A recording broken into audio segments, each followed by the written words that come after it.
Bonsoir à tous. Merci d'être ici ce soir. C'est vraiment un plaisir immense que de vous savoir prêts à accueillir des idées inspirantes. Je m'appelle Aude Émilie. Aude-Émilie. Je sais, c'est un peu compliqué. J'avais une maman qui voulait m'appeler Aude et mon papa préférait Émilie. Finalement, ils ont uni leurs forces et choisi de m'appeler Aude-Émilie. Mon identité est le fruit d'un compromis entre deux personnes très différentes, puisque mon père était antillais et que ma maman est picarde. Alors évidemment, ce sont deux départements français, je vous l'accorde, et pourtant, ce sont deux continents, deux cultures, deux langues, deux religions et même deux couleurs de peau différentes. Et puis un jour, j'avais 14 ans, cette union a volé en éclats. Et pour la première fois de ma vie, j'ai vu la différence entre mes deux parents. J'ai vu la frontière s'installer entre eux. Ils n'étaient plus complémentaires, mais complètement opposés, noir d'un côté et blanc de l'autre, comme dans un jeu d'échecs. Alors au début, j'ai cru qu'il allait falloir choisir mon camp, être blanche ou être noire. Mais comment choisir entre mon père et ma mère? Alors finalement, j'ai décidé d'avancer au milieu, entre les cases. J'ai décidé d'habiter la frontière, consciemment.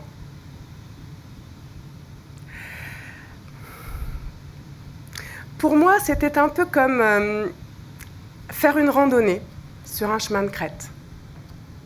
De là-haut, j'avais l'impression que nous étions encore ensemble. J'avais cette vision d'ensemble, et donc j'avais l'impression que nous étions encore ensemble.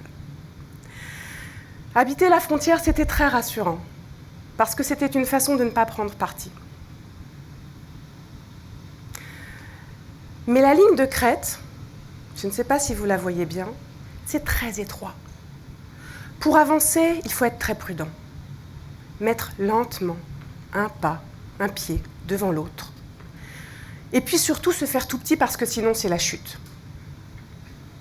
Alors c'est un paradoxe, mais habiter la frontière, c'est très rassurant, et en même temps, c'est habiter la peur.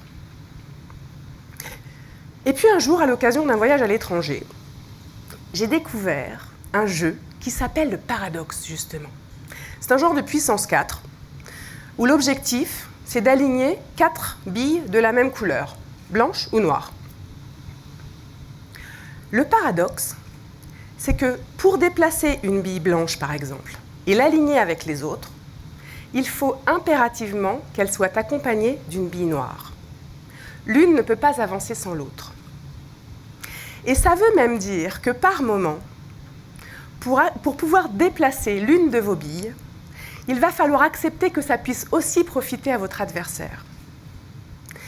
Je ne sais pas qui a inventé ce jeu, le paradoxe, mais vraiment c'est quelqu'un que j'aimerais rencontrer parce que, malgré son apparente simplicité, ce jeu révèle une vraie philosophie du compromis et l'idée selon laquelle, dans la vie, on n'est rien sans les autres.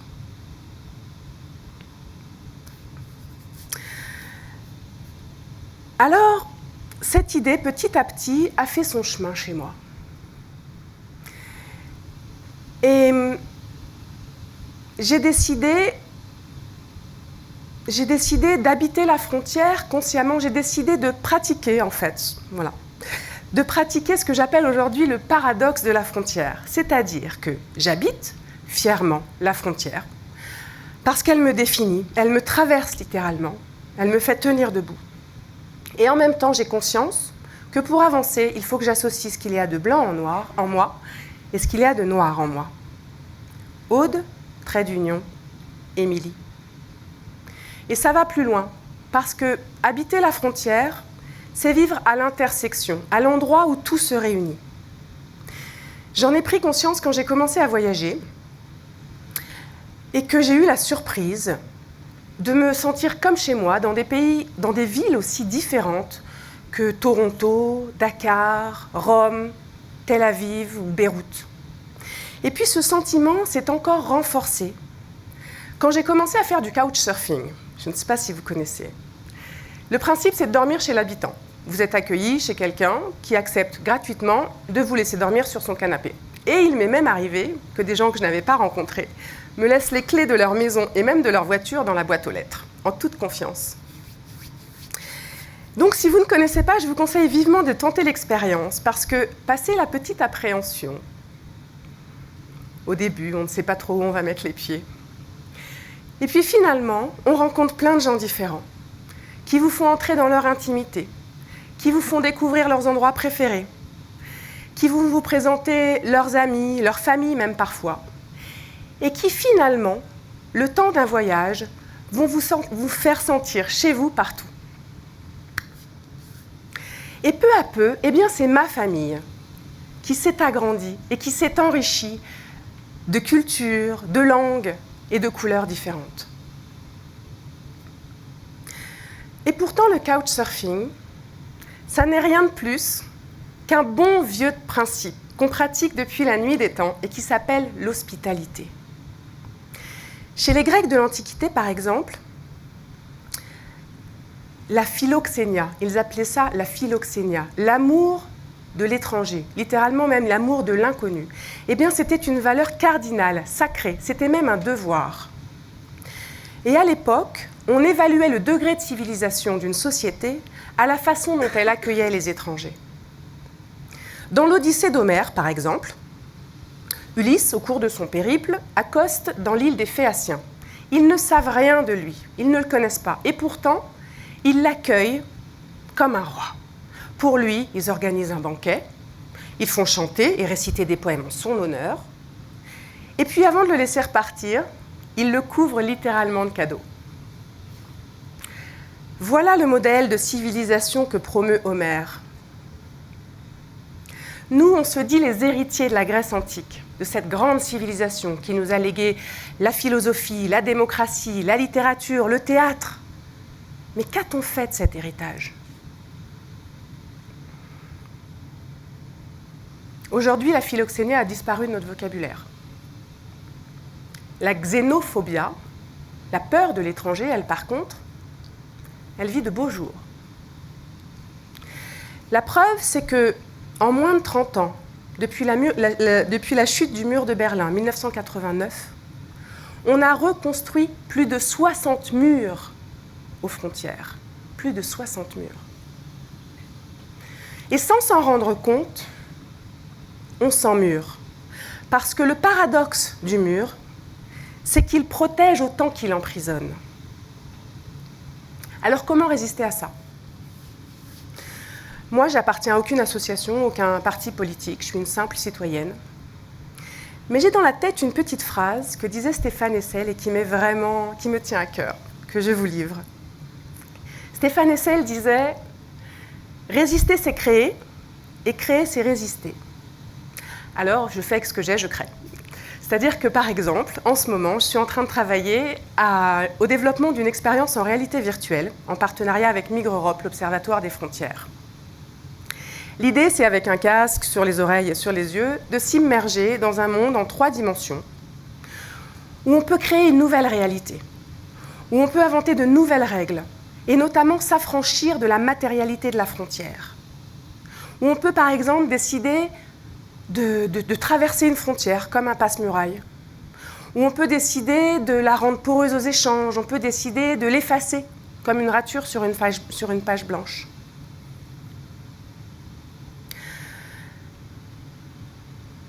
Et c'est important parce que aujourd'hui, nous sommes du bon côté de la frontière. Mais demain, dans l'histoire, rien n'est éternel.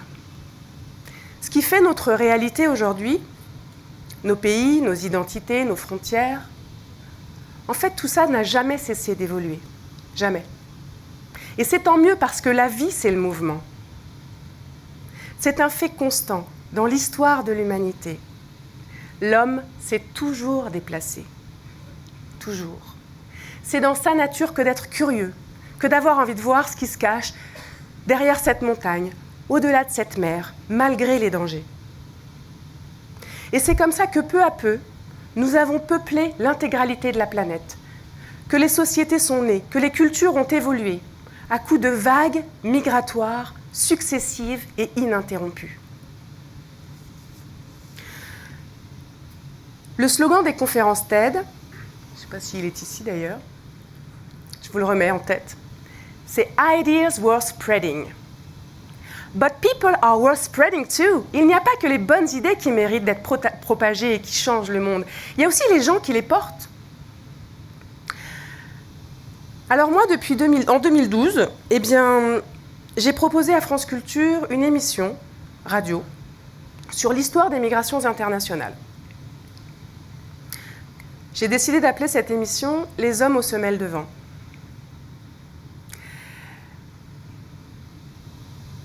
À ce jour, j'ai produit près de 40 documentaires sur les migrations. Et je peux vous dire que s'il y a une chose dont je suis convaincue, c'est que sur cette question, nous sommes pétris d'idées reçues. Prenez les frontières naturelles, par exemple. Les frontières que l'on dit naturelles. En fait, elles ne le sont jamais. Dans les Pyrénées, par exemple, la frontière entre l'Espagne et la France passe sur la ligne de crête. Elle a coupé des chemins de transhumance multimillénaires, sans pour autant réussir à couper les liens de solidarité entre Catalans français et Espagnols, qui se sont accueillis mutuellement pendant la Première Guerre mondiale et la dictature franquiste. Même chose pour la Méditerranée, la mer Méditerranée qu'on considère aujourd'hui comme étant la frontière extérieure de l'Europe. En fait, pendant des siècles, ça a été un vaste échange de communication et d'intenses échanges entre des cultures aussi différentes que les Grecs, les Romains, les Phéniciens, les Normands, les Ottomans, les Carthaginois, les Arabes, enfin. Tous ces peuples ont sillonné la mer Méditerranée. Et ils ont laissé dans le paysage et dans les modes de vie des traces qu'on peut encore admirer aujourd'hui, que ce soit dans les îles ou sur les bords, sur les rivages de la mer Méditerranée. Moi, j'ai l'habitude de dire que l'histoire de l'humanité s'est écrite avec les pieds. Mais ça n'est dans aucun livre d'histoire. Parce qu'on réduit la question des migrations à une dimension politique, alors que c'est une réalité historique et anthropologique. Moi, je suis métisse. Et pour vous faire comprendre cette méconnaissance des gens à l'égard des migrations, en tant que métisse, il m'arrive assez fréquemment de rencontrer des gens qui ne comprennent pas que je puisse être française, qui refusent même l'idée que je puisse être française. Simplement à cause de cette couleur de peau. Alors la frontière, justement, il me semble que c'est comme la peau. Ça doit respirer, ça doit communiquer. Certes, c'est la limite de mon territoire, de mon corps, mais en même temps, c'est par là que mon corps respire. Et puis, surtout, c'est la porte d'entrée par laquelle j'entre en contact avec les autres, par laquelle je m'unis aux autres. Alors, pour conclure, j'aimerais vous faire part de ce qui est pour moi le plus grand enseignement de ces 5 années passées au CELSA. On m'a appris à sortir du cadre. Think out of the box. Je pense que vous avez tous entendu ça 1000 fois.